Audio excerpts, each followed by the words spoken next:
Emoyeni wami ilizwi lakho Nkosi yami ngilambele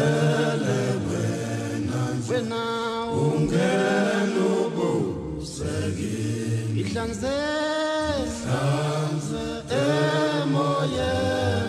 emoyeni angibethe luqobo lwami sengeni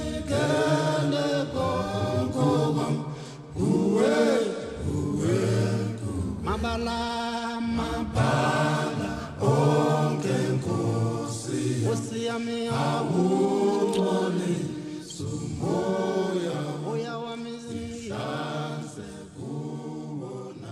Fran and I realized long ago that if we sit around and dream about what could be, nothing's ever going to happen.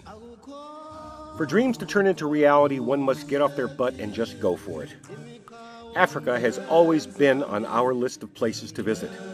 And it was our plan to do so back in 2008 when the global financial meltdown forced us to put that dream on the back burner. But now things have turned around, and in October 2013, we cashed in some of our retirement nest egg and made the dream a reality. Our journey begins at our home in Costa Rica, followed by an overnight stay in New York City. We follow that up with a grueling 15-hour transatlantic flight landing us in Johannesburg, South Africa, some 28 hours after we left home. Once in country, we will head to the Arathusa Game Reserve near Kruger National Park, then off for a few days to Victoria Falls in Zambia. Finally, we're going to experience 2 more game reserves in Botswana, Elephant Valley Lodge, and finally, Kakanaka. The final leg of our trip takes us by single-engine plane from Kakanaka to the coastal city of Port Elizabeth, once again by way of Johannesburg. Here we embark on a self-guided 8-day driving tour de force of South Africa's incredible garden route. Our final days take us to Cape Town, a city rich in luxury and steeped in history. All in all, we will have traveled over 25,000 miles in exactly 3 weeks. So please, sit back and enjoy the sights and sounds of Southern Africa as seen through the eyes of boomers offshore.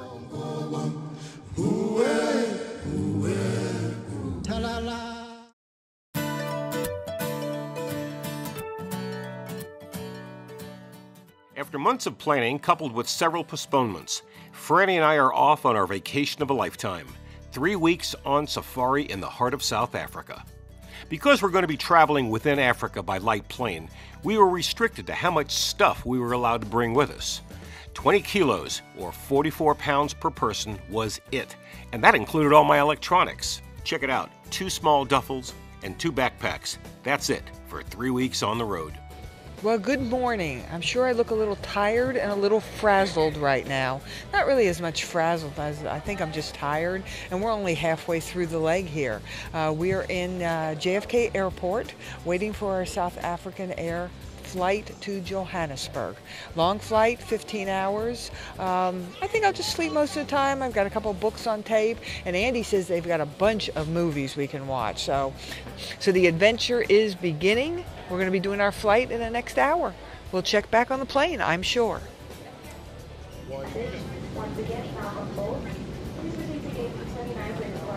This is going to be a very long trip for me. Not for him, for me. He hasn't sat still for 2 minutes. He's jerking around, he's playing with his computer, he's taking a walk, he's had 5 bottles of wine so far. I mean, this is going to be hell. Our flight from JFK to Johannesburg lasted just under 15 hours. I took my sleeping meds just like the doctor ordered, but even 15 milligrams of Versed wouldn't knock my sorry ass out. Even Fran, who can sleep anywhere, didn't get any sleep. Well, so much for the comforts of flying coach.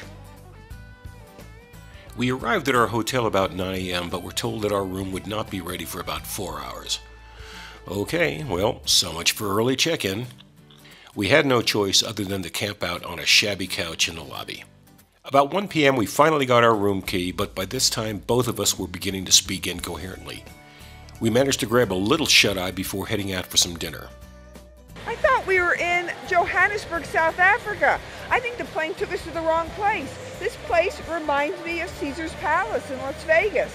This is our hotel we're staying at. Has a little, I guess, a little mall here that has a casino and some other things. So we're going to walk around a little bit, but you would swear you're in Vegas.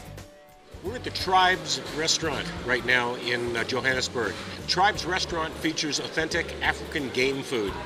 And tonight we're going to be having things like impala, kudu, ostrich, and some other things that most of my friends out there who are vegetarians won't like to have. So we decided to sit back, have a nice bottle of red wine, eat some dinner, and then probably retire back to the room because we have to fly out tomorrow for Kruger National Park, going to Hoedspruit Airport. So that's about it. Until dinner. Ciao.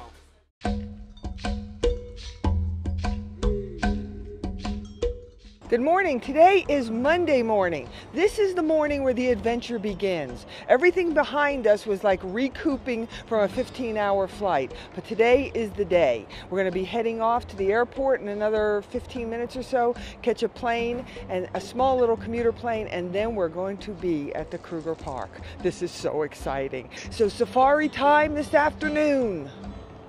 And I don't know what's going to happen. My body clock has got to go ahead and synchronize somehow. But up until this point, it ain't synchronized. So I'm just going to muddle through and see what happens. But we'll keep you posted. Next stop, Arathusa Park, up in the Kruger National Park area.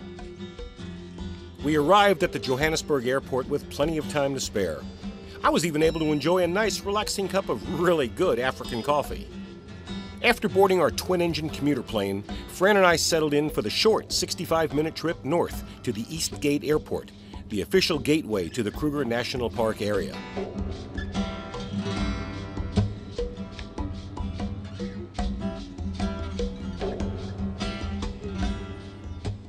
The airport was not much to look at, but it really was efficient. Our bags were quickly unloaded and delivered to us directly in front of the airport.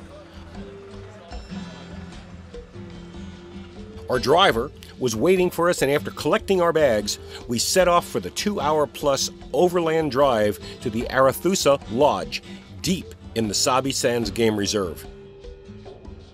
Growing up as a kid, the sum total of my knowledge of Africa was what I had gleaned on early field trips to the zoo and watching old Tarzan movies.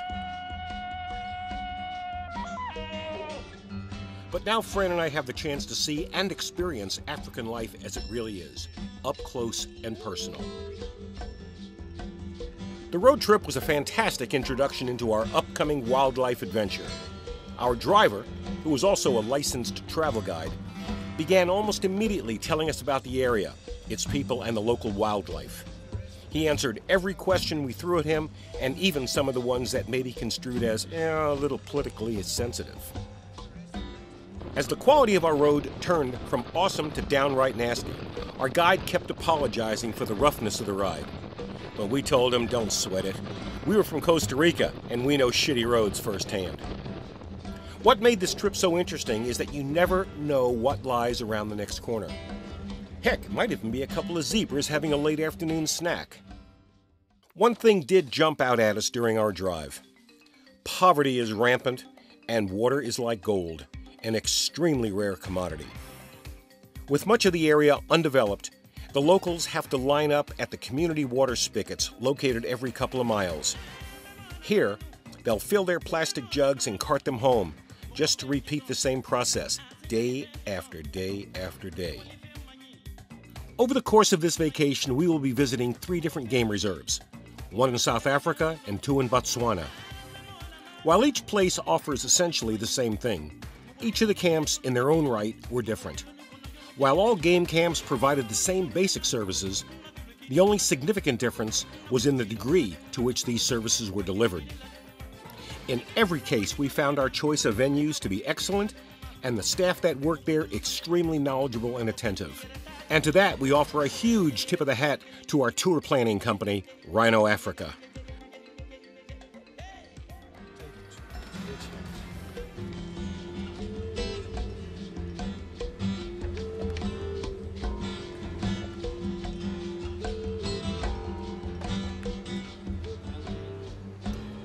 Well, before we realized it, we were at our first of 3 safari camps. Time to settle in and really get immersed.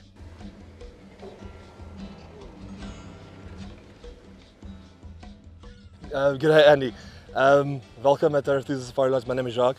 This is my friend Christopher. Yep. At Arathusa we work in teams, so me and Chris will be working together for the time that you're here. We've been having fantastic sightings the last couple of days. We really have. It's been absolutely phenomenal. The reception staff will take you down to your room. We're having lunch at 2, and then about 3:30 we'll have high tea and we'll come and meet you and discuss the drive. From there we'll go out. Like I said, we had a good drive this morning, and we really hope to follow up on what we had this morning. Maybe try and get one of the big cats in the evening when they become a little bit more active. But morning drive, we wake you up 5 o'clock, and then 5:30 we go out on drive again. Morning drives are usually a little bit more quiet because we have to work quite hard. But you'll see the evening drives when we go out now are actually quite spectacular. So.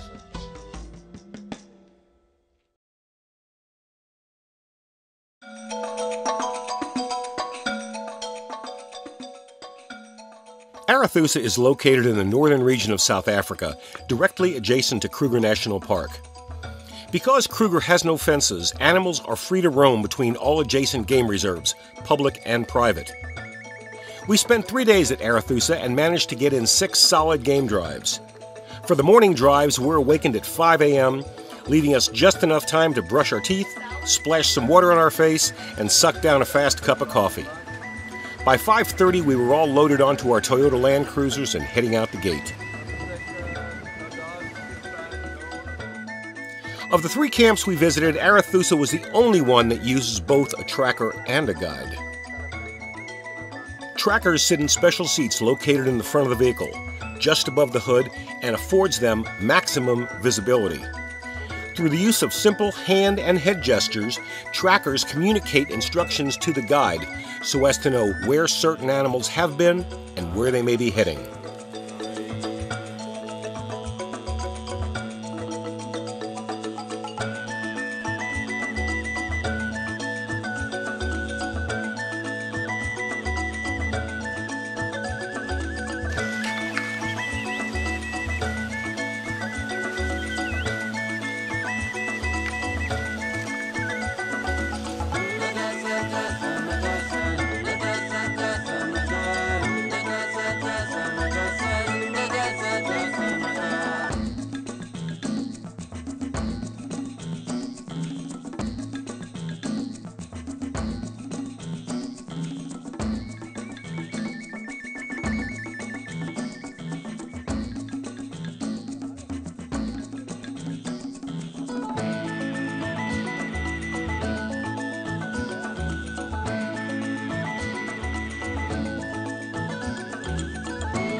Earlier in the day, Jacques was tracking a pack of wild dogs that were on the hunt.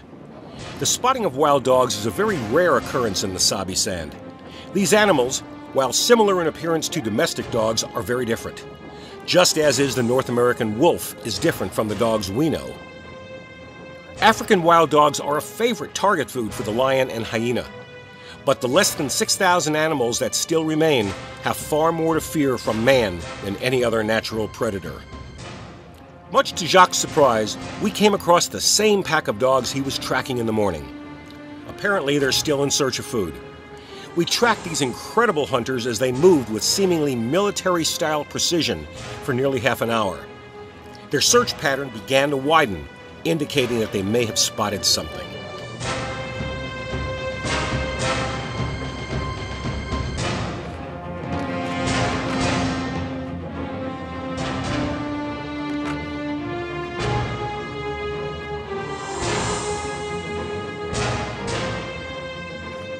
Sure enough, peering through the bush, we saw what the dogs saw, a small herd of impala. In a flash, the dogs took off in chase. They were so fast that if you blinked, you missed it. Well, about 20 minutes later, we found the pack and they were successful. Tonight, the dogs are going to sleep with their bellies full.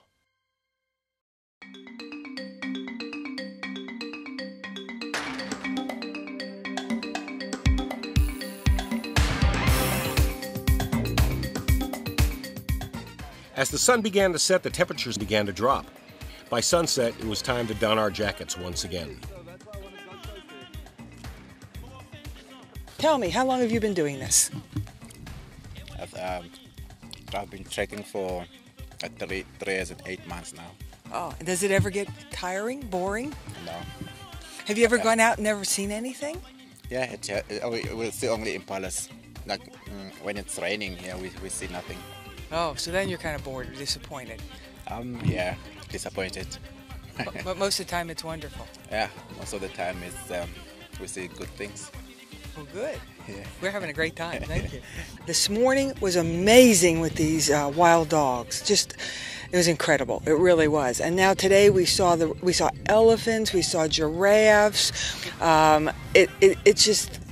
It's something, it's hard to explain, but now we're having a glass of wine as the sun's going down, and we'll zoom around a little bit more and then head back to the lodge, get freshened up for dinner.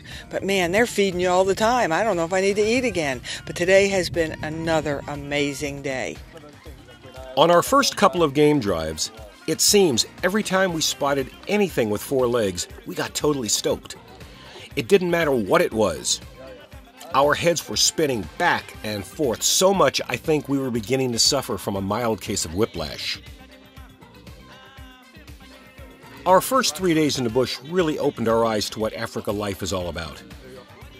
While organized hunting has just about been eliminated, poaching still exists. But thanks to the dedicated service of folks like Jacques and Chris and their attention to detail, poaching seems to be on the decline. Man and his infernal vehicles are now accepted by the animals as part of the natural environment, so long as they play by the rules. To the animals, a Land Cruiser filled with people taking pictures poses no threat.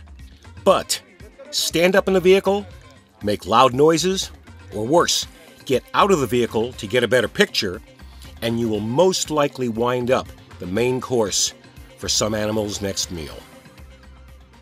Nighttime game drives seem to be a much more intimate experience than those of the early morning.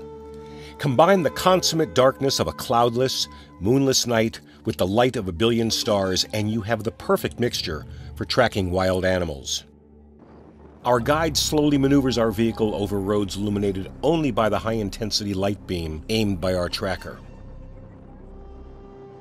It didn't take too long until we came upon a small pride of lions. Their evening quest for food had just begun.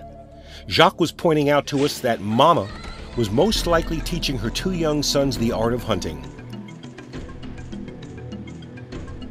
And what seemed even more perplexing was that the lions seemed undeterred by our invasive, high-intensity light.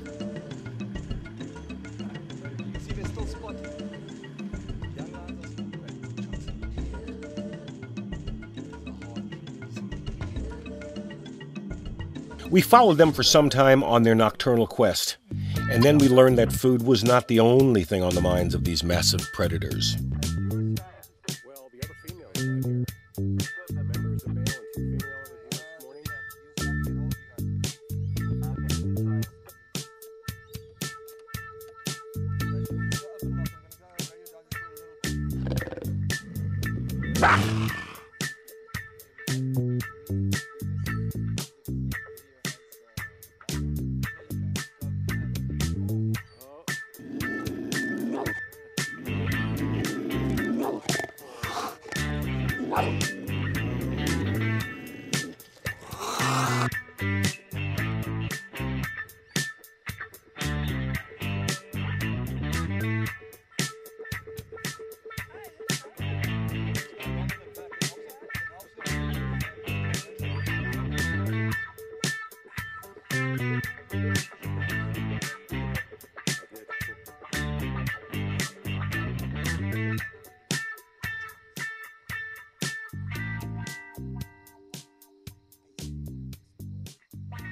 The following morning, we returned to the spot where we had left our little family in training. It was obvious to all of us that Mama and the kids got first dibs on what looked like a little buffalo calf. Papa stopped by later that morning for a little breakfast and some quiet time.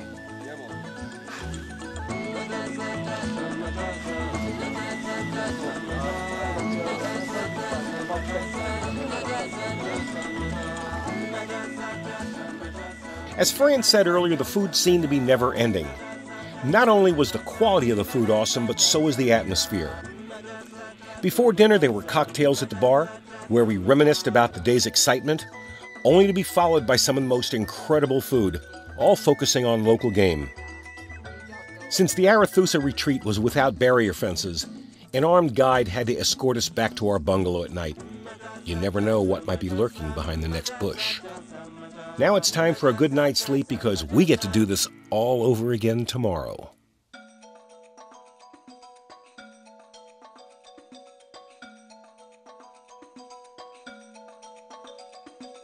What an incredible surprise. We just got finished with our last day of touring, and it was time for breakfast. So it's about 8 o'clock in the morning right now, and all of a sudden they said, hey, surprise, it's a bush breakfast.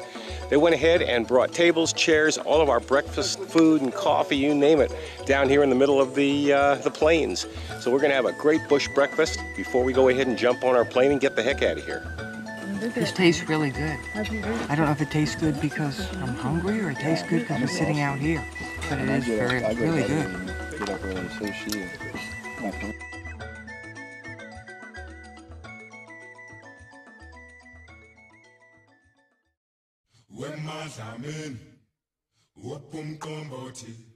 When we were not out on morning and evening game drives, the downtime is ours to do with as we please. Some folks sleep, others read books, and some just relax by the pool. Since Fran and I have a difficult time relaxing, we decided to engage the services of a local tour guide. We hired Roy, who, by the way, also works for Arethusa, but had the day off. We hired him to show us around the area for a few hours. We wanted to see what life was like outside the touristy environment of our safari lodge. We're in the little town of Utah, which is located just outside the park. And we stopped off at a local high school, which is grades 8 through 12. We're going to cruise around the high school a little bit, and I think even have a chance to meet one of the teachers. So this is a really cool opportunity to understand what life other than the game, living on a game reserve, is like in Africa.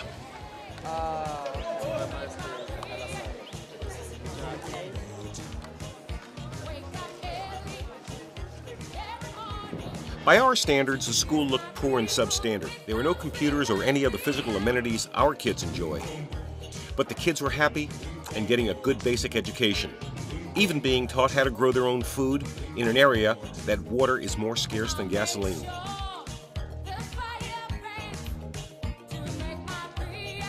Today was the last day of school before a holiday break, and the kids were getting ready for a celebration. Fran got totally freaked out when she was introduced to a bunch of kids who were preparing freshly killed chickens for that afternoon's feast. Oh, man! Oh, yuck!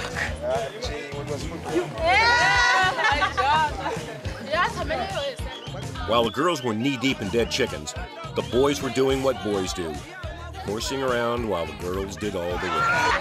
You guys are crazy! Okay? You guys are crazy!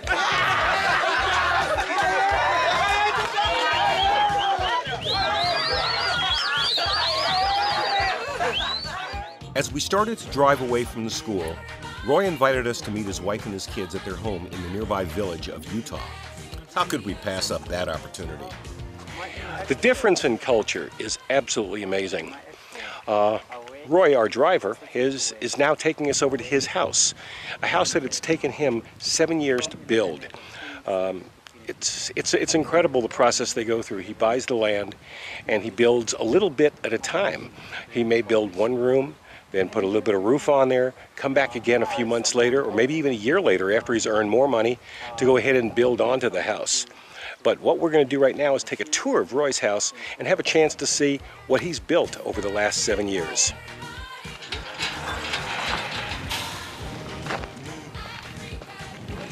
Roy designed and built this house with his own bare hands. It has taken him 7 years to get where he is today and figures it'll be several more years until the house is complete. I work hard to make them happy every weekend. Makes them party to their end. Housing and construction standards are not what we as Westerners would embrace. But when compared to many of the other houses in the area, Roy and his family are living pretty high off the hog, so to speak. It seems a bit odd that the kitchen area was not used to prepare food, but one of the bedrooms was. Did you tend to eat? Yes, this one. You can taste if you want. It is here where Roy introduced us to what his family ate pretty much all the time. Their diet was pretty basic. Some cabbage, a bit of homegrown protein, and a very thick porridge made from cornmeal. Roy asked us if we'd like to test the food. While I'm sure he meant taste, I was apprehensive, anticipating some sort of intestinal backlash. But Franny threw caution to the wind and said, Sure, let's go for it. Oh, you do? the only required utensils were those 5 appendages we call fingers.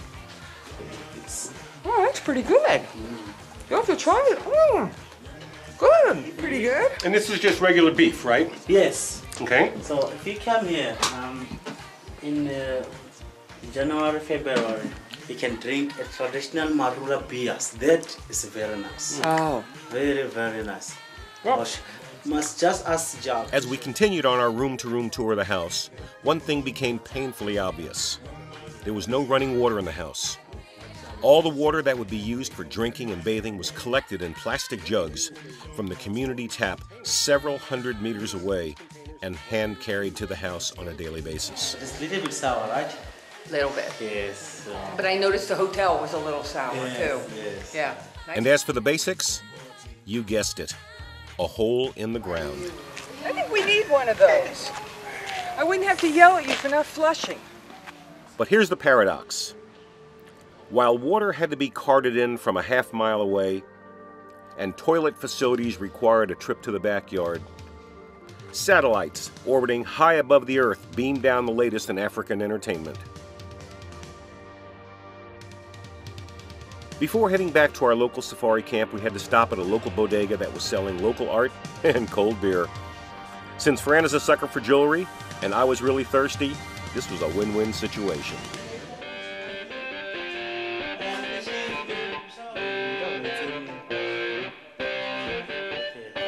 That's different. There you go. Okay, that one. Yes, sir.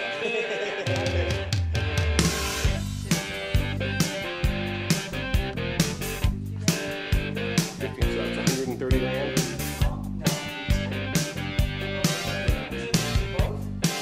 Oh, 80 for both. Okay. Look at that. Here we go again. Traveling over land in Africa is not only time-consuming, but is murder on one's lower back and kidneys. Had we driven from Arethusa to Victoria Falls, the trip would have taken nearly 24 hours. But by plane, it took a mere 2 hours. The first leg put us on a small 7-seat Cessna Caravan for the 30-minute flight from our gravel airstrip to Kruger Airport. We then boarded a real jet for the 100-minute flight to Livingstone Airport in Zambia. Well, we've made it to Livingstone, Zambia. What I was not prepared for was Zambia's complete lack of efficiency in clearing immigration. While all 4 lines were clearly marked, we followed the signs and stood in the line which required us to purchase visas. But after an hour on that stagnant line, we learned it didn't matter what line you stood in, all the lines were selling visas. Needless to say, we jumped into the short line and we cleared immigration in about 15 minutes. Live and learn. Okay, we made it. An hour and 45 minutes through immigration. After about a 10-minute ride from the airport, the Zambezi Sun Resort welcomed us with open arms and a cocktail. Now we're at the Zambezi Sun. This is a resorty place. There's nothing we're going to do as safaris or anything like that. Although Andy's going to have a wild adventure. He's going to do some whitewater rafting. I'm going to do some old lady tour of a village. We're only here 2 nights and then we're off to another wildlife preserve where we'll be out on safari again. But I am kind of surprised. When we first drove up, it is hoity-toity, big hoity-toity. But the room is nothing to look at. I mean, it's nice, but it doesn't live up to what you drive up to. So this is more to kind of relax a little bit, let him have his adrenaline rush for whitewater rafting. I hope he makes it out alive because I don't have life insurance on him. So I really need him around. My Spanish skills are pretty bad.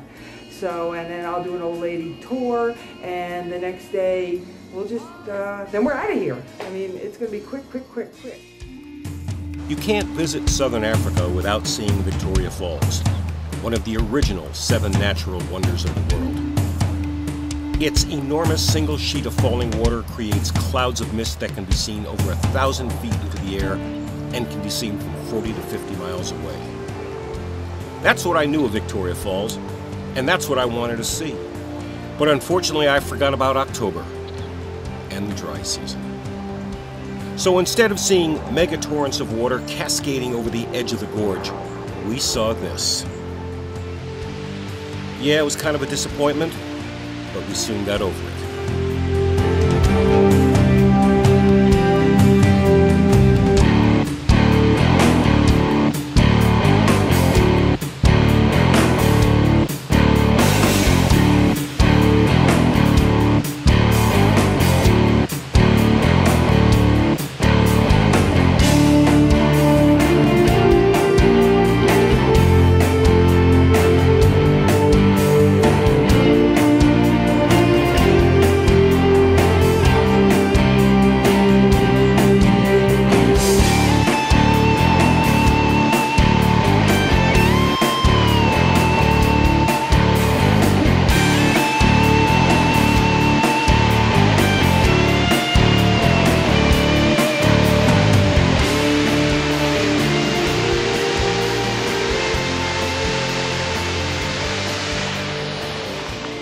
I am right now at Victoria Falls.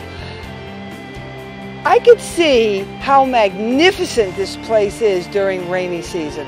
Unfortunately, we're here when it's very dry right now. So there's only like one little fall coming down, but this place must be, as I said earlier, magnificent during the rainy season when it's just gushing water like Niagara Falls. So let's keep on trekking and see what else we can find. But wait a second. Just as soon as Fran said that it was kind of crappy over here, we turned the corner, and there through the big gap is tons and tons of water pouring and cascading over the sides.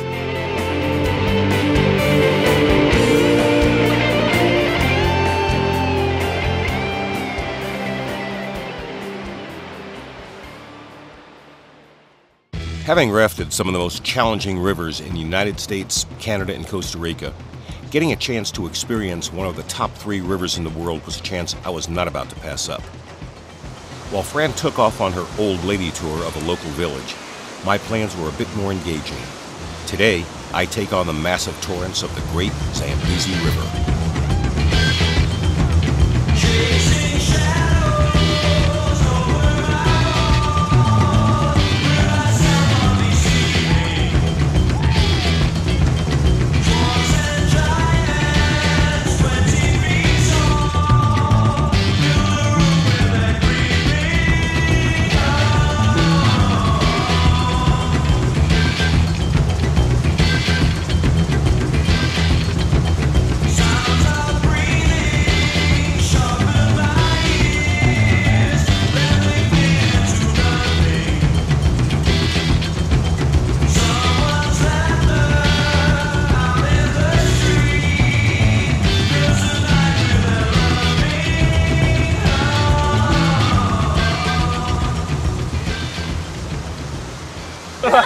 This message goes out to all my buddies in the band of rafters. I'm going to tell you this right now. This was the baddest I have ever been on. That is a fact, Jack. It makes Class 5 Golly seem like a run. This kicked ass.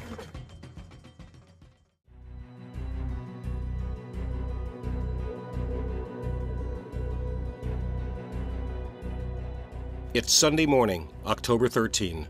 My body is racked with pain and I'm physically exhausted. I thought the Aleve that I'd been popping since last evening would make me forget about the physical abuse I endured just 24 hours before, but no such luck. We're on our way to Botswana and the Elephant Valley Lodge, located in the Chobe National Park. No airplanes this time, we're going by van. While the drive to Chobe was relatively unremarkable, crossing the border was anything but. For several miles leading up to the border were a seemingly endless line of over-the-road trucks. As we approached, our driver began to weave precariously between them. Somehow, he managed to find a place to park almost in front of the passport control office. Mission accomplished. Passport control was a breeze, although I did get busted shooting some video at the border. But the real fun came when I needed to exchange my Zambian kwacha for Botswanan pulas. This was my third country and third set of currency. This is going to be a real pain. Enjoy the trip. We will. Thank you. Thank you. The border that divides Zambia and Botswana was a 400-meter wide stretch of the Zambezi River. Only one problem: there was no bridge. Instead, pontoon boats ferried people and vehicles across the narrow stretch of water, 24 hours a day, 7 days a week. In most cases, it takes between 5 and 10 days for a truck to get from one side to the other. Geez, and I thought Costa Rica was inefficient. Our travel agent knew of this mess and planned accordingly. They arranged for a small passenger boat to meet us in Zambia and take us across to the Botswana shore. There, another van would meet us and take us the remaining way to our lodge. Bravo again, Rhino Africa. Our last 5 days in the bush will be split between two similar Botswanian game reserves, Elephant Valley Lodge and Kakanaka. This area also boasts the largest elephant population anywhere in Africa. So if you're ready, let's get wild. We loved hanging out and watching the elephants. Most of the time, they pretty much ignored us and just went on their merry way. I guess to them, the size and shape of our land cruisers may have looked just like another elephant. The baby elephants just seemed to put huge smiles on our faces. Occasionally, one would break away from Mama and come a little closer to our vehicle. Not really sure what to make of us, the youngster just seemed to want to show off a bit.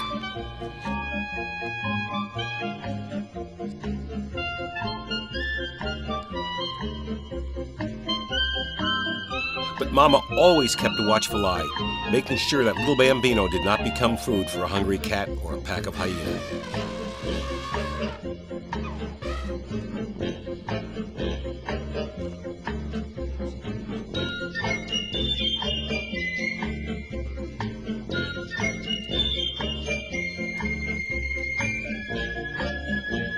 I was amazed at the damage these animals inflicted onto the land.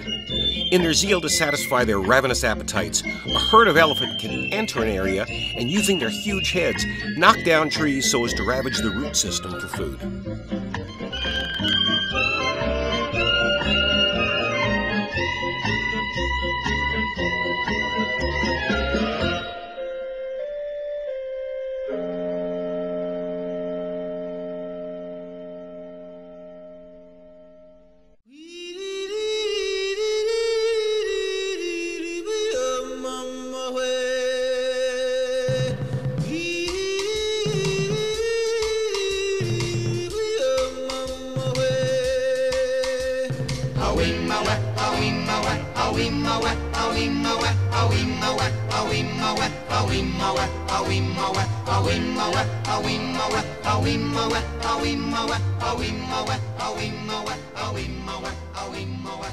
By nature, neither I nor Fran are really cat lovers. But there's something about a big cat that just makes me want to get closer.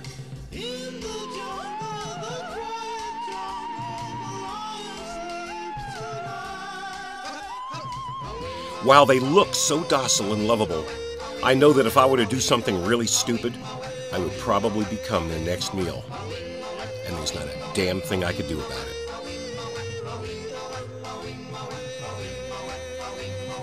Respect is the key word. If we respect them and their space, they will respect us. Seeing a lion or a leopard on the hunt for food or enjoying the reward from a fresh kill makes me feel pretty good. It tells me that the circle of life continues without man intervening and screwing something up.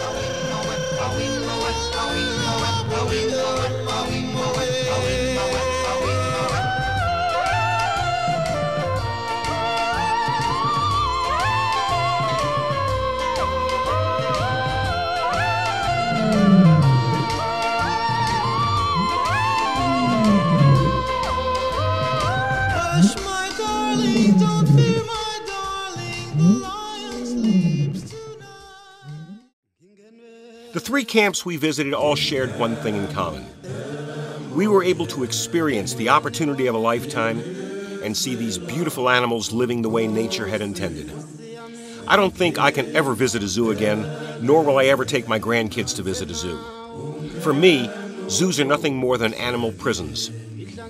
Animals should be free to live their lives in peace and tranquility without the fear of man decimating their population in order to satisfy their financial greed. Franny and I are just very grateful that we were able to have this experience before it was too late. Mabala, mabala, onke nkosi, nkosi yami awuthole, sumoya, moya wami zihlanze kuwo namhlanje ungenze ngikufunze, akukho kuhle kimi, imiqhawo ungenza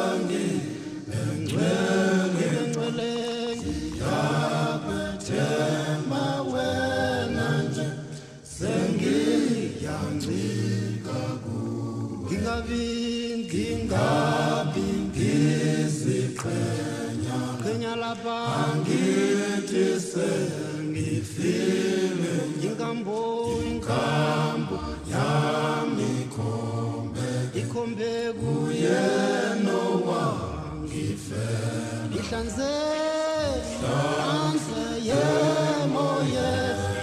emoyeni wangibethela uqobo lwami sengini kele konke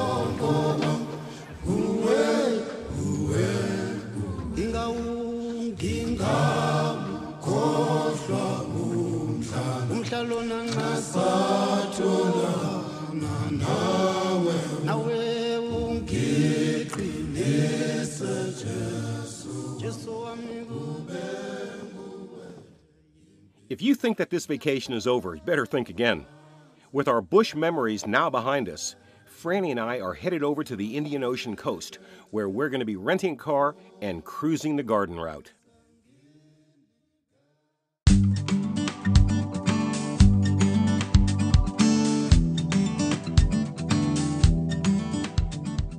Hey, welcome to the Kakanaka International Airport. This is where we're beginning our third and final leg of our African adventure.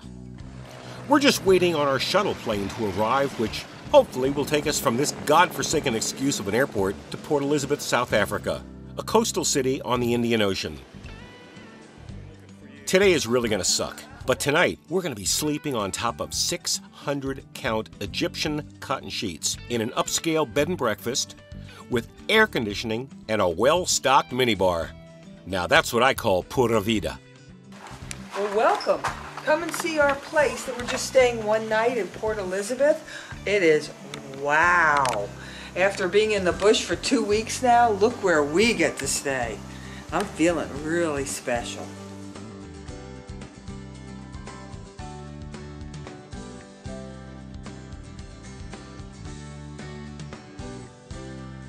Our final 7 days in country will take us on a self-guided tour through some of the most spectacular scenery anywhere in South Africa and maybe the world.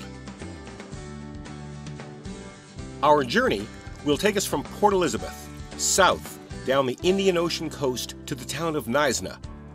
From there, we head to the sleepy village of Hermanus to see whales and hopefully do some cage diving with great white sharks. We end up in Cape Town, the jewel of South Africa, for 4 days of sightseeing, great food, and some well-needed relaxation. We had an awesome night's sleep. We were at the Windermere Bed and Breakfast here in, where the hell are we? Where are we at? Port Elizabeth. Port Elizabeth. We're in Port Elizabeth, South Africa. So now starts the journey up the garden route. We had our car delivered to us this morning. It's some kind of a Chevy thing. I really don't know what the hell it is, but it's a nice little four-seater. But as you can see, I'm driving on the wrong side of the car, on the wrong side of the road, and we'll see what happens. I'm running out of words to say. I think it's time to get going.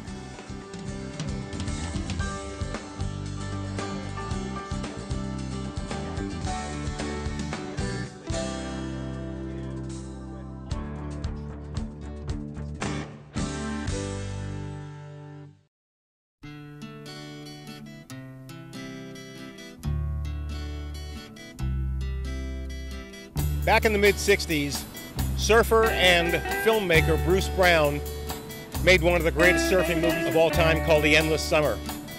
And one of the places Bruce highlighted in his film was a place in South Africa called Cape St. Francis. And Cape St. Francis was known for the most perfect wave ever found. You could literally ride all day long on a single perfectly shaped wave.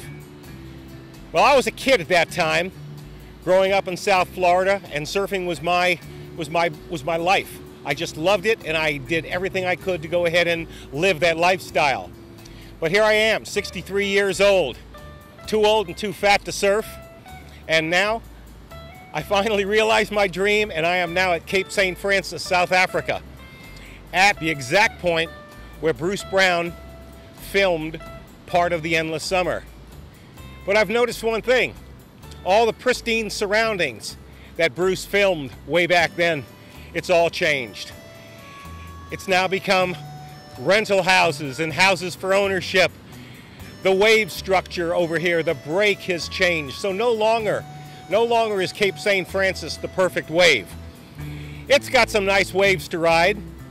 And had I had my boogie board with me, I might be inclined to go out there and ride a few. As long as I had a wetsuit, because that water is colder than a witch's tit. What can I say? Cape St. Francis was one of my bucket dream places. I finally made it out here, and I can just mark that one off. So, Bruce, I want to thank you for the opportunity of giving me a chance to have a dream and then realize it. And now, it's on to other things.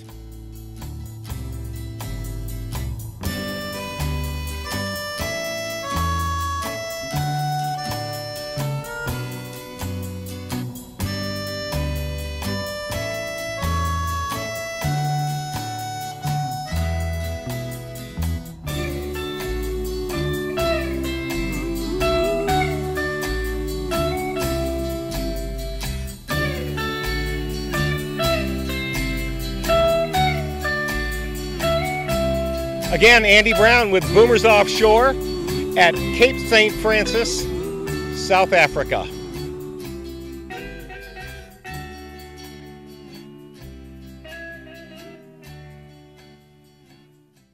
But just 24 hours into our Garden Route tour, the good luck we've been experiencing thus far took a more ominous turn. Well, things just took a wicked turn for the bad. We had a head-on collision with another car who I believe was driving on the wrong side of the road, and I think the guy has been drinking. So we're just right now, we had some motorcycle riders came by. They called for the cops, and we're waiting on the cops to show up. Fran wrenched her back pretty good. Airbags deployed, and I got banged up good, and Fran's back is hurting. So things have definitely taken a bad taturn for us right now. Ironically, we took the advice of our innkeeper, and we took a back road, which was to be scenic and beautiful, and it was up until the time we ran into this guy. So we're just waiting and see what happens. We were coming up over the hill, hugging mostly the center portion of the road. The other car came around, and he too was in the center of the road. I went left, he went right, and then I had to do a hard turn right, and he followed my action. And that's when That's when he hit me.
Once again, Rhino Africa came through for us. Not only were they able to book our last-minute flights to Cape Town, but they also arranged to get us picked up at the airport and were able to extend our accommodations at the fabulous Camps Bay Retreat. You know, looking at the bright side, we now have more time to have fun in beautiful Cape Town, South Africa. Cape Town is a beautiful city located at the southern tip of the African continent. It is bordered on the west and east coasts by the Atlantic and Indian Oceans respectively. Blessed with weather patterns that are quite similar to those in Southern California, I almost felt like we were visiting Laguna Beach or even San Diego. We were staying at Camps Bay Retreat, a beautiful boutique hotel located about 500 meters from the water's edge and within easy walking distance to very cool bars, restaurants, and the double-decker tour bus stop.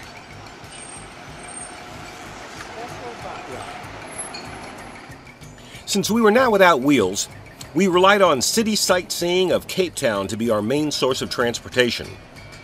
For about $30 a day, both of us were able to go damn near anywhere we wanted to in the greater Cape Town area.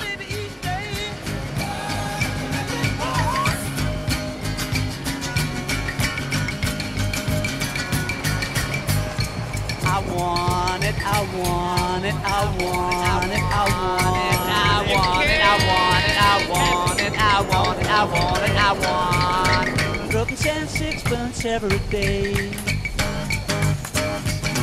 just to drive to my baby. Broken 10 sixpence each day, 'cause I drive my baby every way.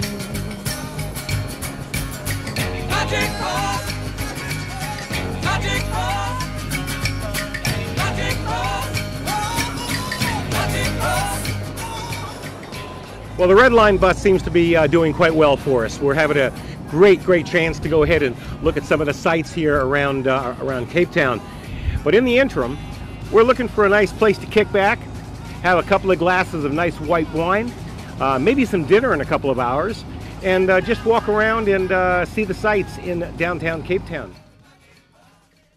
One of Cape Town's most popular attractions is the newly renovated wharf area, simply known as the Waterfront.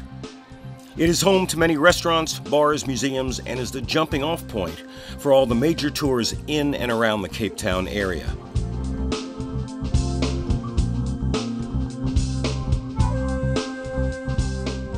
You don't necessarily have to spend a lot of money here. If you're so inclined, just kick back and watch the seals frolic in the harbor. Or take a hike through the mall for a little window shopping. Too bad I couldn't bring this new 100-inch monster TV back through customs.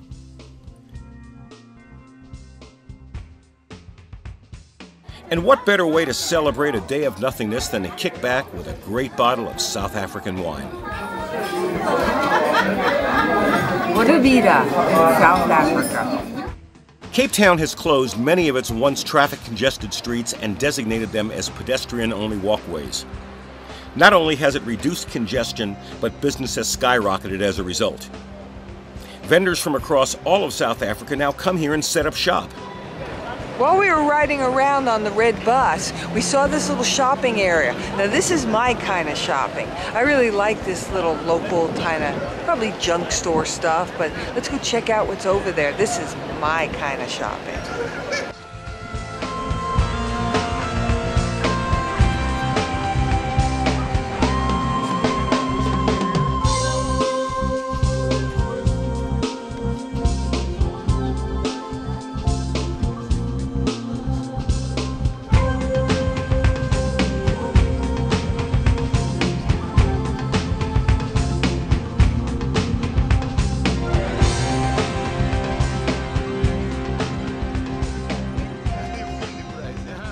While the tourist is the primary target, locals shop here as well.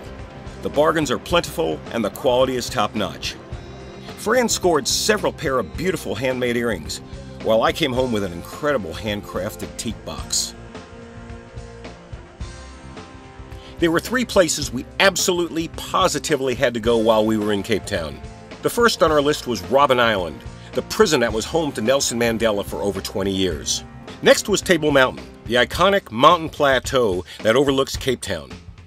And lastly, the Cape of Good Hope, mistakenly referred to as the southernmost point of Africa. So, let's check out Robben Island.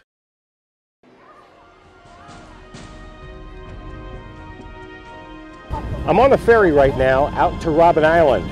It's going to be about maybe a 15-20 minute ride.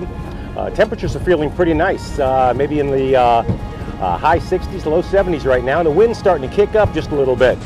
But once we get out there, Robben Island is a prison camp, or was a prison camp, and originally it was a leper colony way back in the 1600s. But now we're going to go out there and take about a 3-hour tour and cruise around the place and look at the various cells and get some more insight into the history that is South Africa.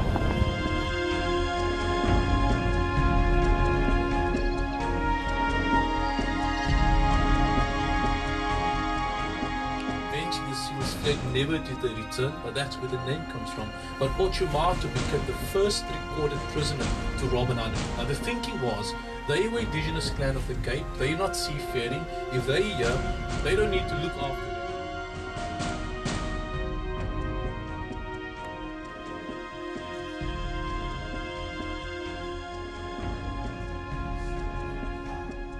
Years and 5 months in this prison between 1984 and 1991. Well, we were finally able to get off the bus and explore the prison. The people who were conducting the tours within the prison were all ex-prisoners, and that did add a level of authenticity. For me, this was a boring tour, and not on my list of recommended places to go in South Africa.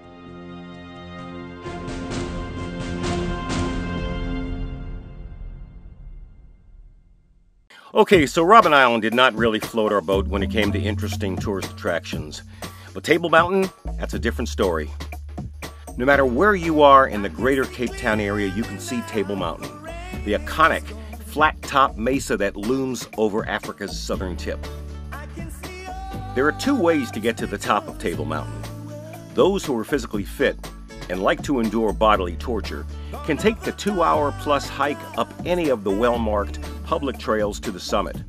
Or those of us who ooze common sense can take a 10-minute cable car ride to the top. Hey, Mama didn't raise no fool. The only hassle with the cable car is the lines to the actual cable car can be quite lengthy. Wow, this is worse than Disney World. We take lines to then take elevators to get back online.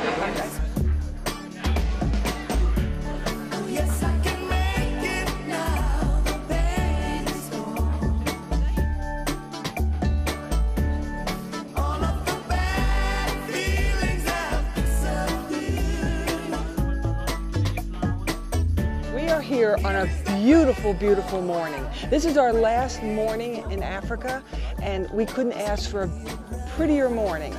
Over my shoulder, you can see Robben Island, where we were the other day, the stadium we drove by, and the waterfront where we walked around, and I think I got my cool hat there, so you can see everything from here. A bird's eye view of a beautiful, beautiful country.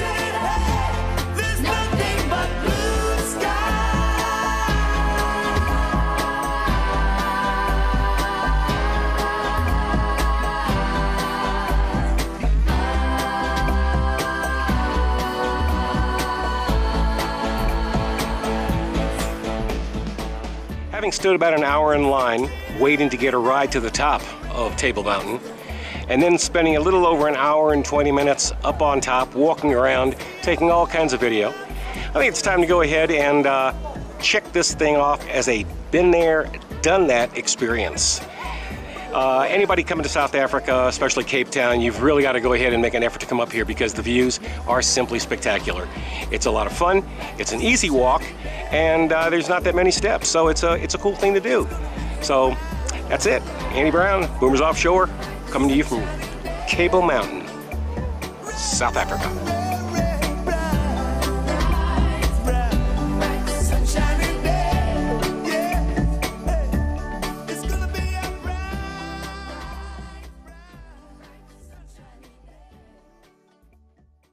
The Indian Ocean meet the cold currents of the Atlantic to form a mariner's nightmare, the Cape of Storms. Or so at least that's what we were taught in school. But in reality, and for the sake of the accuracy of this video, the true southern point resides about 90 miles to the southeast at Cape Argulis. Well, be that as it may, we're here and that's all there is to it. Perhaps the best part of seeing the Cape is getting there. We hired a private driver, which afforded us the ability to get up close and personal with the areas in which we visited. You can't do this in one of those old fart bus tours where you drive by interesting sights and are constantly in a rush to stay on someone else's schedule. The South African coastline was simply breathtaking. It reminded us a lot of California's Pacific Coast Highway.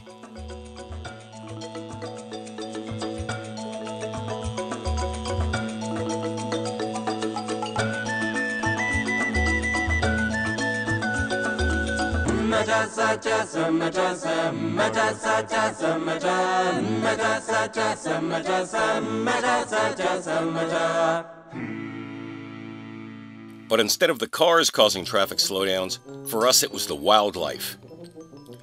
It was not an uncommon sight to peer out the window of your car and see penguins playfully walking on the beach, or even a family of wild ostriches strutting about. Our timing could not have been any better, for we were right in the middle of whale migration season. Large pods of right whales could be found frolicking just a few meters off the shore. Tourists frequently stop their cars to take scenic pictures. These folks learned a valuable lesson. When stopped, keep your windows up and your doors locked.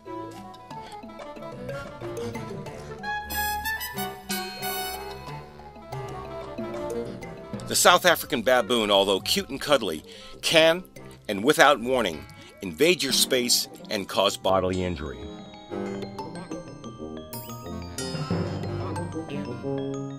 They're looking for food, but they'll steal anything not nailed down. You ought to see their camera collection.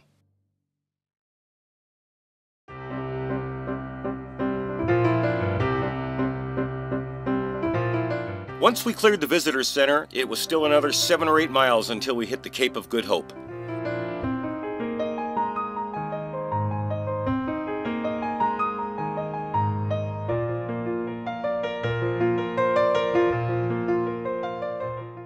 As do all tourists, we took the obligatory picture of us standing in back of the sign indicating our exact geographic location on the planet Earth. Yeah, it was one of those dorky moments, but you don't travel halfway around the world and not do it. As soon as we finished taking our picture, a load of European tourists charged off their bus and began positioning themselves for their photographic keepsake. Unfortunately, their poor tour guide was left juggling 25 cameras so he could take group photos for everybody. I guess nobody knows how to copy a file. Once you've done the sign thing, there's really not much else to do except head to the top of the point. Again, there's 2 ways of accomplishing that feat, and by now I'm sure you know which method we chose.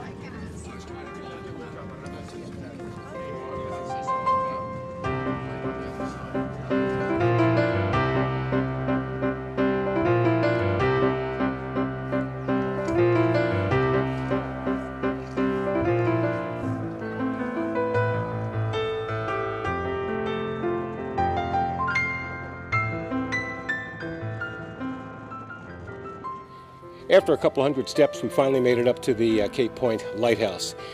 You don't get any farther out than this. We've made it up to the very tip, the edge of the hemisphere. I guess that's about as far as you can say you can go. Cape Point and the Cape of Good Hope is a must-see stop for anybody visiting Southern Africa. Exciting and breathtaking are the 2 words that are going to stay with me forever whenever I hear the words Cape of Good Hope.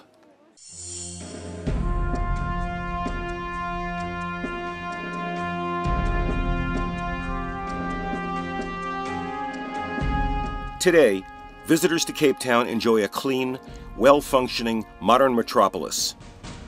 Its successes can be measured in its steadily growing economy, excellent city services infrastructure, and just drop-dead gorgeous weather. By all measurable standards, Cape Town is truly a world-class city. But it wasn't always that way. From 1944 until 1994, racial segregation was the rule of law throughout South Africa. Apartheid was master, and those of the black, Indian, and colored races were powerless over their white minority oppressors. For nearly 50 years, non-whites were required to live totally separate lifestyles. It was illegal to marry, share toilets, restaurants, or even attend public sporting events. They were denied jobs and the ability to earn a decent wage. In short, they were treated like animals. But that all changed in 1990. Bowing to world pressure forced the South African white government to put an end to apartheid. Nelson Mandela was released from prison, and 4 years later he would become the first black president of the country. The memory of these dark days lives on thanks to public museums like the District 6 Museum. It is here we came face to face with some of the horrors that took place back in that day. Yes, we had our dark days of segregation, but it was nothing like the legal genocide that was practiced and perfected in South Africa.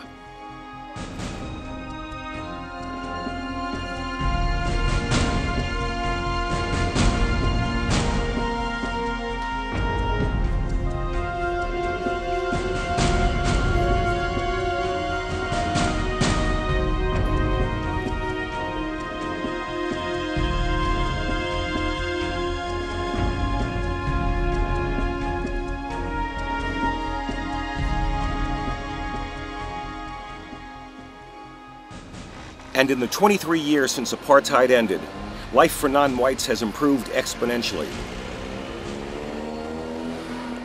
We're in an area right now known as Bo-Kaap, and this used to be one of the slave districts in very, very ancient Cape Town. And it's one of the areas that's known for its brightly colored homes. This area is really quaint. I love the bright colors. It kind of reminds me I think this reminds me a lot of Granada. A little bit of Granada with all the brightly colored homes. It really is really pretty. But with their newfound power comes responsibility, and I don't see a lot of that happening, at least not fast enough. In my short time in country, I still bore witness to the conditions that still exist in Cape Town today. While not targeting blacks and coloreds per se, shantytowns still exist because the government chooses to ignore the problem as opposed to fixing it.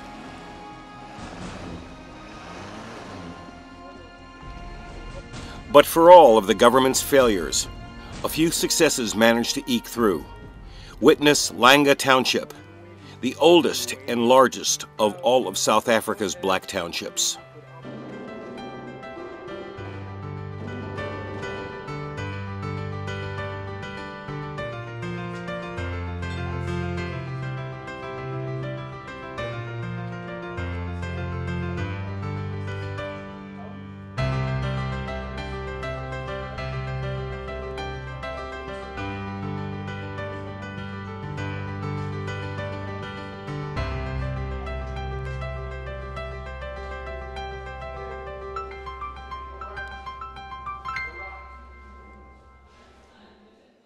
For some, taking a vacation is about relaxing and getting away from the daily routine of work. For us, it's about the opportunity to see and experience new adventures. Such was our motivation for this trip to Southern Africa.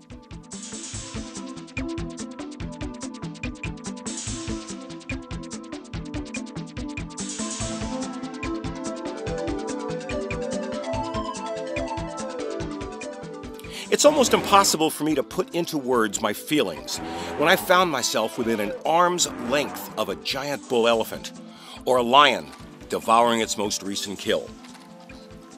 To experience these magnificent creatures up close and personal caused me to reflect on just how much there is to see and experience during our short time we have here on Earth.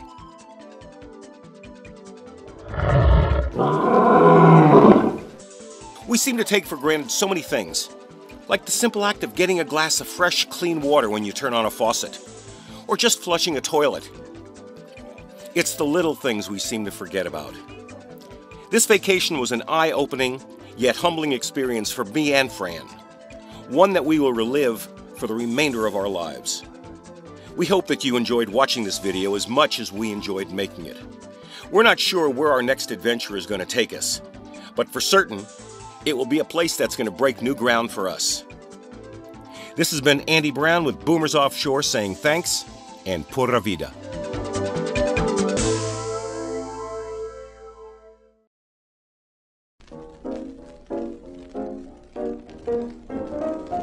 Oh, show me the way to go home. I'm tired and I want to go to bed. I had a little drink about an hour ago and come right to my head. Wherever I may roam, on land or sea or foam, you can always hear me